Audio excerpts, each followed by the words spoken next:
ဒီတစ်ခါ Jigsaw ပြန်လာပါပြီ။သူဖန်တီးတဲ့တေးချင်းရှင်ချင်းကစားပွဲကတော့အရင်ထက်ပိုကြမ်းတမ်းလာခဲ့ပြန်ပါပြီ။ Saw 2ရဲ့ဇလန်းအစမှာ Michael McKesser လေဘဲမှာစူးရီပါတဲ့မျက်နှာဖုံးနဲ့နိုးလာခဲ့ပါတယ်။ Jigsaw ကသူ့မျက်လုံးကိုထိုးဖောက်ပြီးတော့ယူမှလွတ်မယ်လို့ပြောခဲ့ပေမဲ့အချိန်မီမလွတ်နိုင်ခဲ့လို့မျက်နှာဖုံးပိတ်ပွဲချင်းပြီးတည်ဆုံခဲ့ရပါတယ်။ဒီနောက်မှာတော့စုံထောက် Eric Matthews ဟာပြဿနာတက်နေတဲ့သူ့သား Daniel နဲ့ဆက်ဆံရေးတင်းမာနေခဲ့ပါတယ်။ Michael ရဲ့လူသတ်မှုကိုစုံစမ်းရဲစုံထောက် Carrie ဟာ Jigsaw ပေးပို့တဲ့ Eric အတွက် message ကိုတွေ့ခဲ့ရပါတယ်။ Eric လည်းမဖြစ်မနေစုံစမ်းမှုမှာပါဝင်ခဲ့ရပါတယ်။ SWAT အဖွဲ့နဲ့အတူ Michael ရဲ့ထောင်ချောက်တော့ထုတ်လုပ်ခဲ့တဲ့စက်ရုံကိုစီးနင်းရမှာကင်ဆာရောဂါကြောင့်အားနည်းနေပေမဲ့သူတို့ကိုစောင့်ဆိုင်နေပုံရတဲ့ Jigsaw John Kramer ကိုဖမ်းမိခဲ့ကြပါတယ်။ဒါပေမဲ့အဖမ်းခံရခြင်းက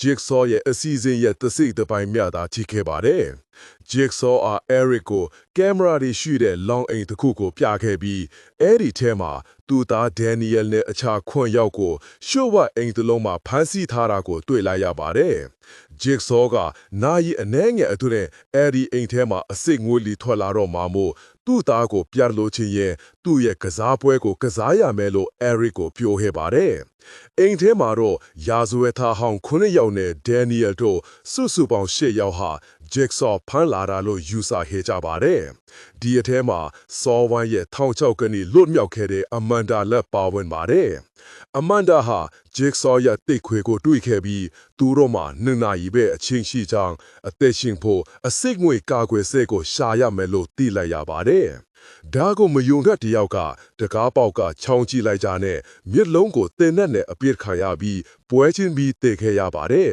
။ Jigsaw က Eric နဲ့တဦးချင်းစကားပြောဖို့တောင်းဆိုခဲ့ပြီး Eric လည်းသဘောတူခဲ့ပါတယ်။ Jigsaw ကသူ့သားလုံခြုံတဲ့နေရာမှာရှိကြောင်းပြန်တွေ့ခြင်းရဲ့စိတ်ရှည်ပူပေါင်းဖို့ပြောခဲ့ပါတယ်။အဲ့ထဲမှာတော့အစိတ်ငွေတွေထွက်လာပြီးလူတွေစတင်ခံစားလာရပါတယ်။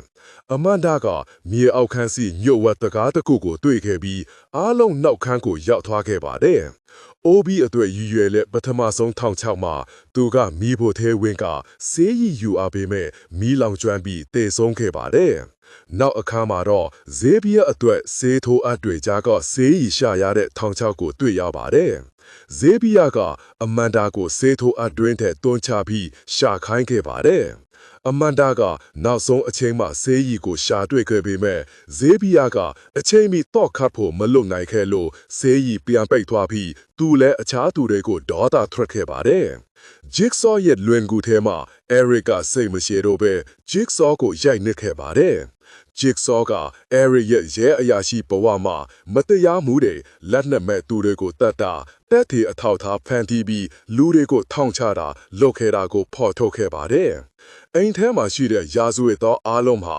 Eric ရဲ့အသိကလုပ်ရက်တွေကြောင့်ထောင်ချခဲ့သူတွေဖြစ်ကြောင်းနဲ့ Daniel လည်းအဲ့ဒီလူတွေနဲ့အတူဖမ်းမိနေကြောင်းကြော်ကပြောပြခဲ့ပါတယ်။အိမ်ထဲမှာမိန်ကလေးတယောက်က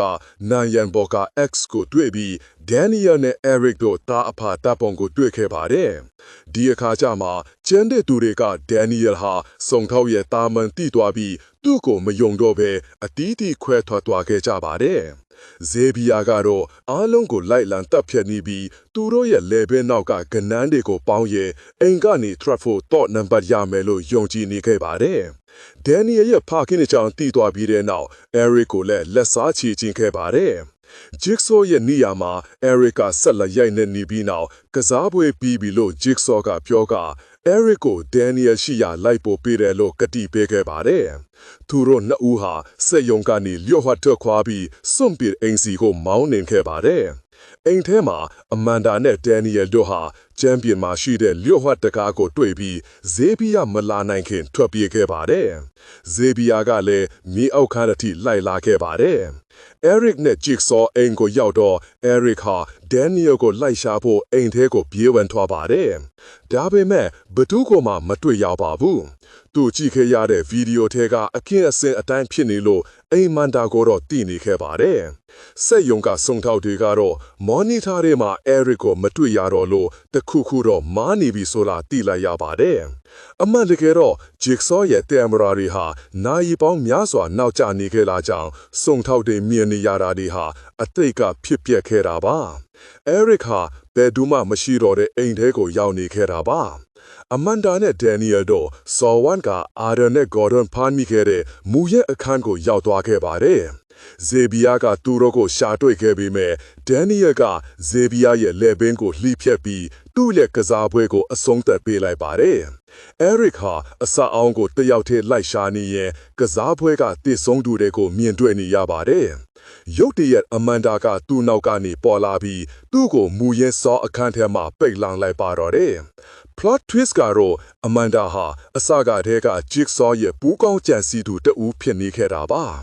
ဒါကြောင့်သူနဲ့ဒန်နီယယ်တို့အစိတ်ငွေ့တွေထွက်နေတဲ့အိမ်ထဲမှာနေတာတော့မဖျားခဲ့ကြတာပါနောက်ထပ်အန်တန်စရာအလက်အပြောက်တစ်ခုကတော့ဒန်နီယယ်ဟာ Jigsaw ရဲ့စစ်ယုံယုံခန်းထဲကလုံခြုံရေးဗီဒီယိုထဲမှာအစကတည်းကရှိနေခဲ့တာပါ Jigsaw ကသူ့သားလုံခြုံတဲ့နေရာမှာရှိတယ်လို့ပြောခဲ့တာအခါသူလုံးဝမလိမ်ခဲ့ပါဘူးဇလန်ကတော့ Eric Matthews ကိုအမန်ဒါကမူရင်းစောအခန်းထဲမှာပိတ်လောင်ထားပြီးသူ့ဘဝကိုဖျက်ဆီးခဲ့တဲ့အထက် Eric ကိုဘလွတ်ပြန်ကလက်ဆွာချေခဲ့တယ်ဆိုတဲ့တိတ်ခွေနဲ့အဆုံးသတ်သွားပါတယ်။ Eric ဘာဆက်ဖြစ်မလဲဆိုတာကတော့နောက်ထွက်လာမဲ့ကားတွေမှာစက်ကြည့်ကြရမှာပေါ့ဗျာ။